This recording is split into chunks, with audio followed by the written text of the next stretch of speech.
இன்னைக்கு ஒரு அழகான கதையை சொல்ல போறேன். ஒரு ஊர்ல ஒரு செல்வந்தன் இருந்திருக்கான்.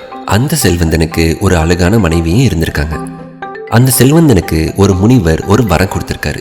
என்னன்னா, விலங்குகள் பேசும் பாஷையும் அந்த செல்வந்தனுக்கு புரியுமா, அப்படி ஒரு வரத்தை கொடுத்திருக்காரு. இப்படி இருக்கும்போது அந்த செல்வந்தன்ட்ட பல மாடுகளும் பல ஆடுகளும் பல கழுதைகளும் வேலைக்கு வச்சிருந்திருக்கான்.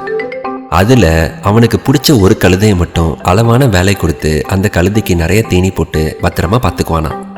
அப்போ அங்கிருந்த எரும மாடு ஒண்ணு இந்த கழுதையை பார்த்து கேட்டிருக்கு, நீ ரொம்ப கொடுத்து வச்சவன், உனக்கு பாரு எஜமானர் ரொம்ப கம்மியான வேலை கொடுத்து அதிகமான உணவும் கொடுக்குறாரு அப்படின்னு சொல்லியிருக்கு. அதுக்கு அந்த கழுதை சொல்லிச்சான், உனக்கு ஒரு யோசனை சொல்றேன், நீ நாளையிலிருந்து எந்த உணவு கொடுத்தாலும் சாப்பிடாத, நீ பேசாட்டுக்கு அமைதியா படுத்தே இரு, உனக்கு ஏதோ உடம்பு சரியில்லைன்னு சொல்லிட்டு உன்னை போய் தொழுவத்தில் கட்டி வச்சுட்டு உனக்கு சாப்பாடு பட்டு கொடுப்பாங்கன்னு சொல்லியிருக்கு. இதை அந்த எஜமானர் கேட்டுட்டாரு. ஏன்னா இவருக்கு தான் விலங்குகள் பாஷையெல்லாம் தெரியுமே. அவரும் சரி இது நாளைக்கு என்ன பண்ணுதுன்னு பார்க்கலான்னு விட்டுட்டாரு. அதே மாதிரி அந்த எரும மாடும் அடுத்த நாள் உணவு எல்லாம் எதுவும் உட்கொள்ளாம அப்படியே படுத்துக்குச்சு. எழுப்பி விட்டாலும் எந்திரிக்கல. அதுக்கு உடம்பு சரியில்லைன்னு சொல்லிட்டு அதை கட்டி வச்சு சாப்பாடு போட்டுட்டாங்க. இந்த எஜமானர் என்ன பண்ணிட்டாரு, அந்த எருதுக்கு பதிலா இந்த கழுதைக்கு ஏறு பூட்டி வேலையை அதிகமாக கொடுத்துட்டாரு. அன்னைக்கு ராத்திரி நொந்து போய் வந்த அந்த கழுதை எரும மாடை பார்த்து கேட்டுச்சான், உனக்கு உதவி செய்ய போய் என்னோட நிலைமையை பார்த்தியா, எனக்கு இப்போ வேலை அதிகமாயிருச்சுன்னு புலம்புச்சான். அதுக்கு அந்த எரும மாடு ரொம்ப ஏளனமாக சிரிச்சுட்டு அது போய் படுத்துக்குச்சான். அடுத்த நாள் காலையில் அந்த எரும மாடை பார்த்து அந்த கழுதை சிரிச்சிருக்கு. நீ ஏன் என்னைய பார்த்து சிரிக்கிறேன்னு அந்த எருது கேட்டதுக்கு அந்த கழுதை சொல்லியிருக்கு, உனக்கு தான் உடம்பு சரியில்லை, இன்னைக்கு ஒரு நாள் பார்த்துட்டு இன்னும் உடம்பு சரியில்லாமே இருந்துச்சுன்னா அந்த எருதை வெட்டி தோலை உரிச்சிடலாம் அப்படின்னு எஜமானர் பேசிட்டு இருந்தாருன்னு சொல்லியிருக்கு.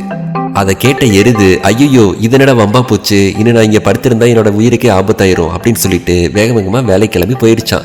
இப்போ நான் நல்லா இருக்கேங்கிற மாதிரி அவர்கிட்ட போய் நல்லா வாலாட்டின்னு நின்றுட்டு இருந்துச்சான். அதுக்கப்புறம் அந்த எருதை ஏற்பூட்டி வேலைக்கு அனுப்பிச்சு விட்டாங்களாம். இந்த மாதிரி யோசனை கொடுத்தனால அந்த கழுதையே வேலைக்கு அனுப்பிச்சு விட்டாங்களாம்.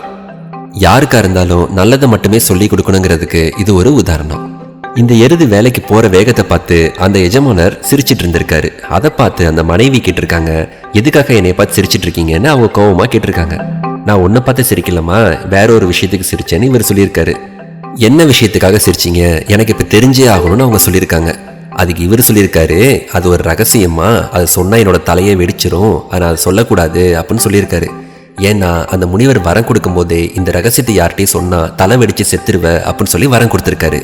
ஆனா அந்த எஜமானரோட மனைவி கேட்கவே இல்லை. எவ்வளவுதான் சொன்னாலும் அதை எனக்கு நீங்க சொல்லியே ஆகணும்னு சொல்லியிருக்காங்க. என்ன பண்றதுன்னு தெரியாம ஒரு அளவுக்கு மேல, சரி நான் செத்தாலும் பரவாயில்ல, உனக்கு சொல்லிதான் ஆகணும் அப்படிதானே அப்படின்னு சொல்லி கேட்டிருக்காரு. ஆமா, நீங்க செத்தாலும் பரவாயில்ல, எனக்கு அதை சொல்லிட்டு நீங்க சாகுங்கன்னு அவங்க சொல்லியிருக்காங்க.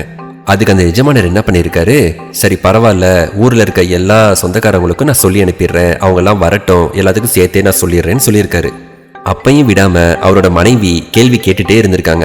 எல்லா சொந்தக்காரங்களும் வந்துட்டாங்க. வந்ததுக்கு அப்புறமும் அவங்க கேள்வி கேட்கறது விடல. எல்லா சொந்தக்காரங்களும் அவங்களோட மனைவிட்ட ஆறுதல் சொல்லி அமைதிப்படுத்த பார்த்திருக்காங்க. ஆனா இருந்தாலும் அவங்க கேட்கல.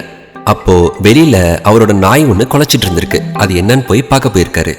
போய் பார்த்தப்போ வெளியில இருந்த நாய் பக்கத்துல இருக்க கோழியும் சேவலையும் பார்த்து திட்டி இருக்கு.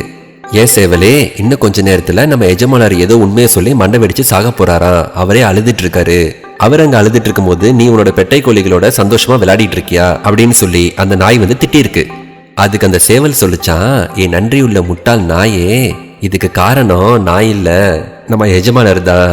ஏன்னா என்னோட பொட்டை கோழிகள் ஏதாவது சேட்டை செஞ்சிச்சுன்னா மண்டையில ஒரு கொத்து கொத்தி உடனே பின்னாடி வான்னு சொல்வேன், வந்துடும். ஆனா நம்ம எஜமானர் அப்படி பண்ணாம அவரு கெஞ்சிட்டு இருக்காரு, அவர் நேரம் உள்ள போய் 4 வேளை வெளுத்தாருன்னா எல்லாம் சரியா போயிருன்னு சொல்லியிருக்கு.